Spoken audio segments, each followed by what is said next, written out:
ஜனநாயகன் ரிலீஸ்க்கு வர எதிர்ப்பை விட பல மடங்கு அதிகமா எம்ஜிஆருக்கு ஒரு படத்துக்கு வந்ததும் அதுக்கு திருப்பி எம்ஜிஆர் பண்ணின சம்பவமும் இந்த ஜெனரேஷனுக்கு தெரிஞ்சிருக்க வாய்ப்பில்லை. 1972 எம்ஜிஆர் டிஎம்கேல இருந்து பிரிஞ்சு வந்து ஏடிஎம்கேவை ஸ்டார்ட் பண்ணனதும் மக்கள் கிட்ட இருந்து வந்து ஏகோபித்த ஆதரவை பார்த்து அதிர்ந்து போனாங்க திமுக இருந்தவங்க. இப்போ இருக்கிற நிலைமையில அடுத்த எலெக்ஷன் எப்போ வந்தாலும் எம்ஜிஆர் தான் ஜெயிப்பாருங்கிறது கன்ஃபார்ம் ஆன மாதிரி ஒட்டுமொத்த தமிழ்நாடு எம்ஜிஆர் பக்கம் நின்னுச்சு. அந்த சமயத்துல தான் மிகப்பெரிய பொருட்செலவுல எம்ஜிஆர் நடிச்சு உலகம் சுற்றும் வாலிபன் படம் 1973 ரிலீஸ்க்கு தயாராச்சு. கிட்டத்தட்ட ஒட்டுமொத்த தென்னிந்தியா சினிமா இண்டஸ்ட்ரிக்குமே சென்னை தான் ஹப்பா இருந்த சமயம். எல்லா லாங்குவேஜ் படங்களோட போஸ்ட் ப்ரொடக்ஷனும் இங்க தான் நடக்கும். அப்படி இருந்த டைம்ல உலகம் சுற்றும் வாலிபன் படத்துக்கு தியேட்டர்களுக்கு அனுப்ப பிரிண்ட் போட திமுக இருந்து அத்தனை தடைகள் வந்துச்சு. எவ்வளவோ ட்ரை பண்ணியும் முடியாம எம்ஜிஆர் மும்பைக்கு போய் பிரிண்ட்களை போட்டு தமிழ்நாட்டோட ஒவ்வொரு ஊருக்கும் மாட்டு வண்டிகள் மூலமாகவும் வேன்கள் மூலமாகவும் யாருக்கும் தெரியாம தியேட்டர்களுக்கு பட பிரிண்ட்களை கொண்டு போய் சேர்த்தாரு. அதுலயும் சில பிரிண்ட்கள் திமுக காரங்களோட கண்ணில் பட்டு அங்கங்க வச்சு எரிச்சிட்டாங்க. இத்தனை தடைகளையும் தாண்டி எல்லா தியேட்டர்களுக்கும் பிரிண்ட்களை கொண்டு போய் ஒரு வழியா சேர்த்தாரு எம்ஜிஆர். திமுக ஆதரவாளர்களால நிறைய தியேட்டர் ஓனர்களுக்கு மிரட்டலும் வந்துச்சு, இந்த படத்தை ரிலீஸ் பண்ணினா தியேட்டரே இருக்காதுன்னு. ஆனா அதையும் தாண்டி எம்ஜிஆர் மேல இருக்க அன்பால தைரியமா தியேட்டர் ஓனர்கள் ரிலீஸ்க்கு தயாரானாங்க. தமிழ்நாடு ஃபுல்லா ஒட்டப்பட்ட போஸ்டர்கள் கிழிக்கப்பட்டுச்சு. இந்த படம் ரிலீஸ் ஆகிற விஷயம் மக்களுக்கு போய் சேரவே கூடாதுங்கிறதுல உறுதியா இருந்தாங்க எதிர்கட்சி. ஆனா அதையும் சவாலா எடுத்துட்டு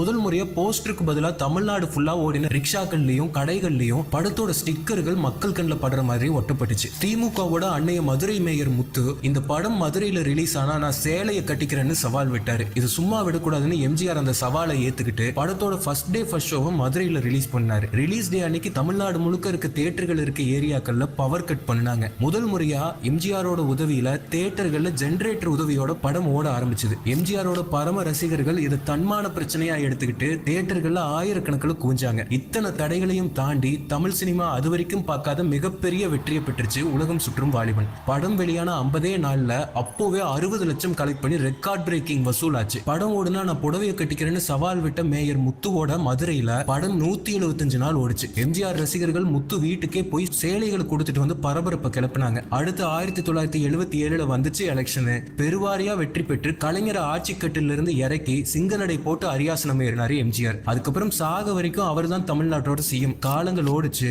வருஷம் 2026 அதே திமுக கலைஞரோட வாரிசு ஸ்டாலின் முதலமைச்சர். மக்களோட ஏகோபித்த ஆதரவுல கட்சி ஆரம்பிச்சிருக்கிற தளபதியோட ஜனநாயகனுக்கு அத்தனை தடைகள். திருப்பி வரலாறு திரும்புமான்னு காலம் தான் பதில் சொல்லணும்.